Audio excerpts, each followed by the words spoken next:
drinking buddies, let's talk about Booker's. I'm your drinking buddy. It just has a special place in my heart because it was my first barrel-proof whiskey. Not that I'd ever tasted, but this is the first barrel-proof whiskey that I had ever bought. And I also, at the time, thought spending more than like $40 for a bottle of whiskey was pretty crazy. And taking this thing home, so it was actually this one. I still have the bottle, but it's empty. So it's 2020-02 Boston batch. This is my first barrel-proof whiskey. So, yeah, I was about halfway through 2020. The pandemic was raging on. I saw it in a case and at a grocery store, and I was like, man, $100 for that, but I've always wanted to try Booker's. Let's do it. I remember being nervous taking it home, thinking that I just threw away $100. Am I even gonna like this? And I poured it, and everything has changed since. This is the whiskey that made me fall in love with whiskey. So I have a special place in my heart for it. They're too expensive. I'll be the first to admit, I think that Jim Beam, you are a multi-million-dollar company. You can make this under 7-year product most of the time cheaper than you do, which is a little disappointing, especially since you can get Knob Creek single barrels. This is an older one, but they're 9 years old and they're 120 proof, so proof down a little bit, and they're about 50 to 60 bucks. So that's why it's a little frustrating to see Booker's getting so high. I mean, a lot of places have it for $115. It's getting too expensive for me, so I only buy one a year. I'm not going to get to experience all the batches, which is what's cool about this flight here, because I have my Kentucky Tea batch from last year, 2022-03. Then we have Ronnie's batch from last year. That was 2022-01. This one is getting really, really good marks. This is the Booker's Charlie's batch. This is 2023-01. And then last up here we have Pinky's batch, which is 2022-04. So we have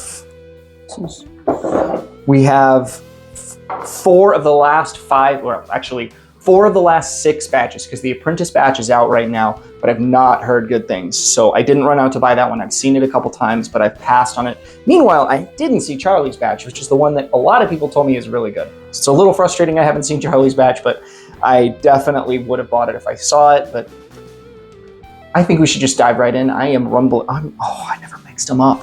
All right, well, now you guys get to see me mix the glasses up.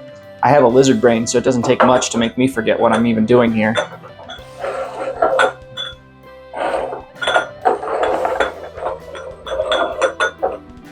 See, I already literally have no clue. Doesn't take much. Last one. Plus, I have no horse in this game. Like, if any of them are good, it's a good message for Booker's, so.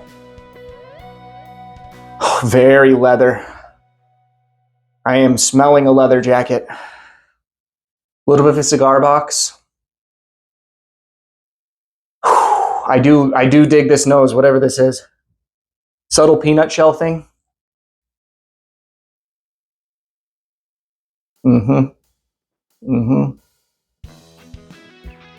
Booker's mouthfeel is something special. I don't know what it is. They have a really great viscous quality to them. They must be non-chill filtered. That's got to be part of it. It has to be. Oh yeah, they're uncut, unfiltered. Duh. So there's no filtration on here. That's why they've got such a great mouthfeel on them. Yeah, completely uncut and completely unfiltered. But yeah, this one's peanut buttery, caramel, cinnamon, a lot of cinnamon. This is a candy bar in a glass, which is why I think I've always liked them so much. And I can't eat peanuts anymore. Turns out I'm allergic, but I can still drink Booker's in Knob Creek. So luck's out for me. Ooh, this is an even better nose. This is a completely different nose. Kind of surprising, actually. Oh, and all of these are barrel proof, and their proofs range around about 120 to 130.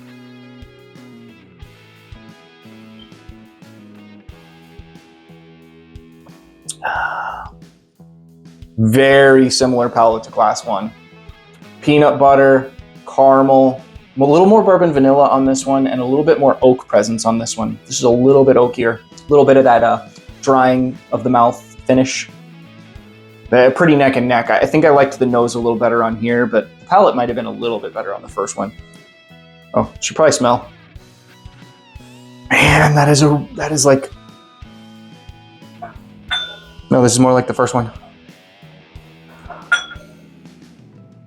Okay, now going back, this is kind of crazy because I thought it smelled really similar. This is giving me like a wet basement, like a dusty books thing, leather-bound old books. Now when I go back to glass one, all I smell is cherry syrup. Cherry syrup for days. Like this, after smelling this, and you put this in front of me, I think you handed me something from Weller or Wild Turkey.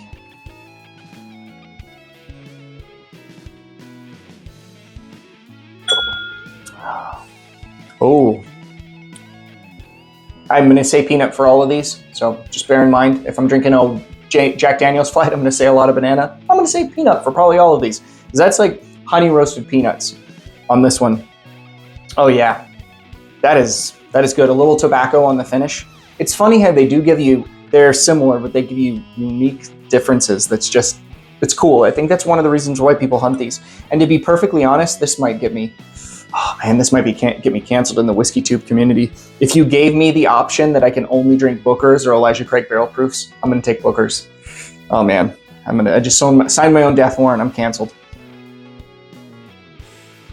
Confectionery sugar. Little bit of a cherry thing here too. And like dusty peanut shells.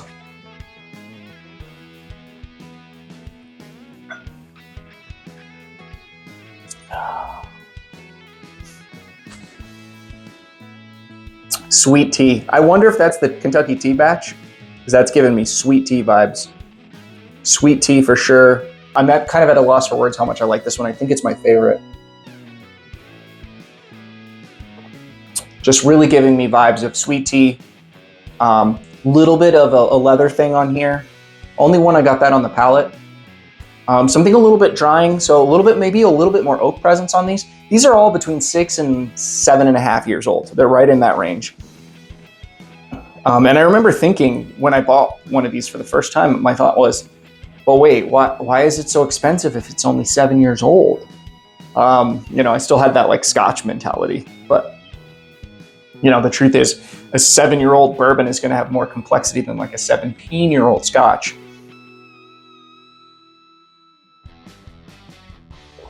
Scotch lovers in the comments, please feel free to give me hate. I really like arguing with you guys, and it's really fun for me. Ooh, some cherry syrup on here. This one is really standing out. I like all four. I would buy all four of these all day, but 4 is hands down the winner.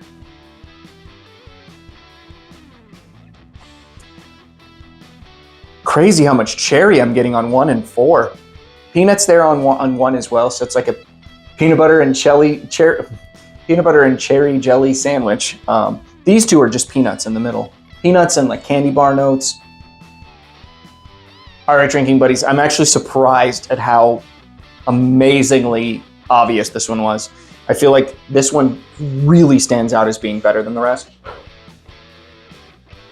For my Seagrass buddy, I kind of hope that means that's the Charlie's batch, because my Seagrass buddy has been telling me for the longest time that Charlie's batch is one of his favorite whiskeys ever, and he might be right. That is fantastic. That is a whiskey of the year candidate if that is the Charlie's batch. That is the best Booker's I think I've ever had. Right there in that glass. If that ends up being the Kentucky tea, I'll also be happy since I have a whole bottle of it.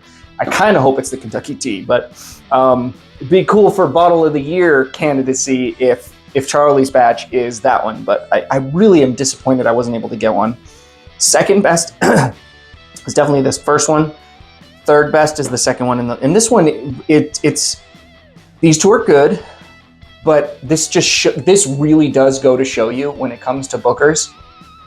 If I were you, and you're a Booker's fan, you go online, you find me, or Fred Minnick, or an SLB Drinks, whoever you feel like your flavor profile is the closest with. Find out which Booker's they bought and which Booker's they thought was the best of the year, and you buy that one.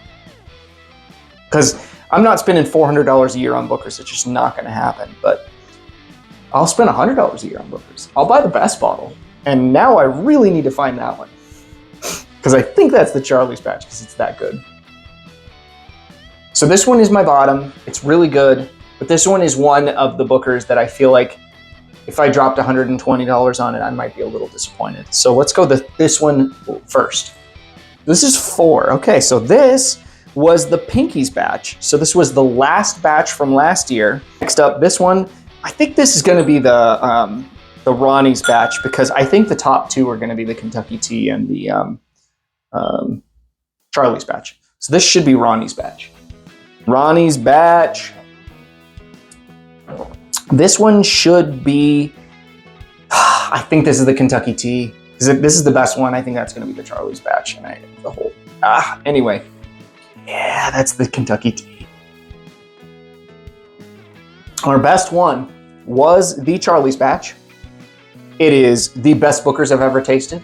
If you live in an area where Booker sits on shelves for a little bit, go see if you can find a Charlie's batch right now, because that is one that you should be buying.